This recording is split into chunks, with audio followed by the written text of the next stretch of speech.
friend! Inspired by these two dusty pieces I've had a while, we are going to make arched artwork. Are you ready? Let's do it.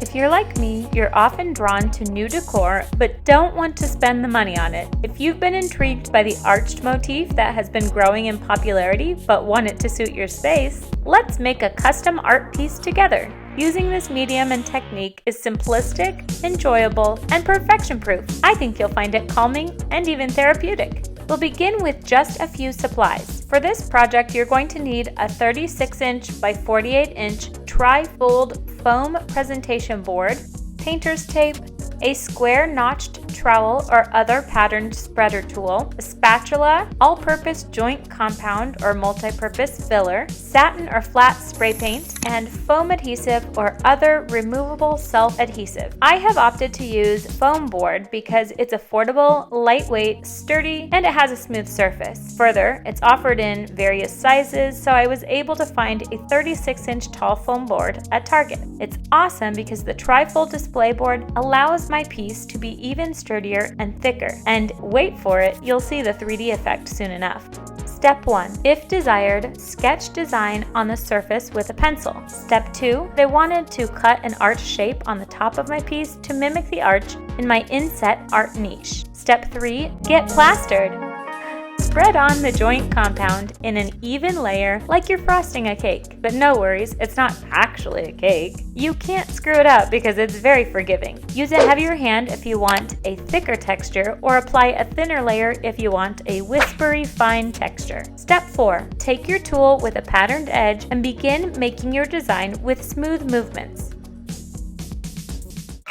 I worked with this joint compound when spackling my vases using Dollar Tree bowls. That was fun because I created an organic texture. I was eager to see if I could use the same project and challenge myself with symmetry. I reminded myself if my arch comes out a little wonky, it adds to the overall abstract art effect. Step 5. Let the joint compound dry overnight. DryDex provides a patented dry time indicator because it goes on pink and dries white. An awesome feature. I just finished using the trowel and I see some sections in which I stopped for a second and then all of the little pieces gathered.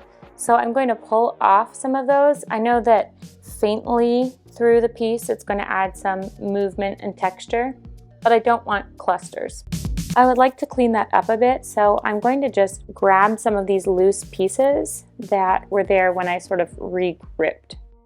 Remember, there's no right or wrong way to make art.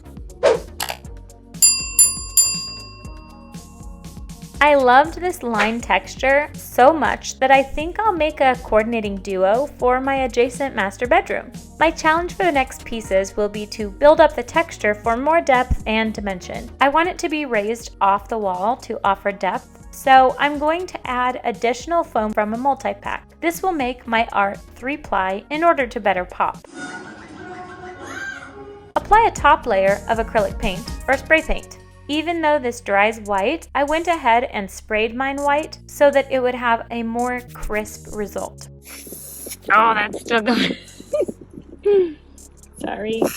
I'll just do a little bit on camera.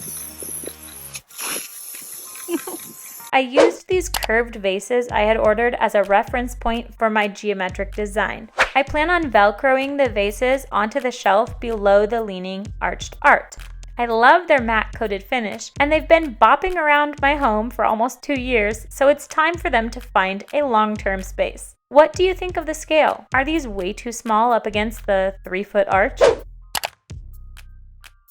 What do you think of this experiment in imperfection? Have you jumped on this joint compound art trend too? Hopefully, I've showed you how easy it is to do. Now it's time to check out these other DIY home decor projects. Let's do this thing!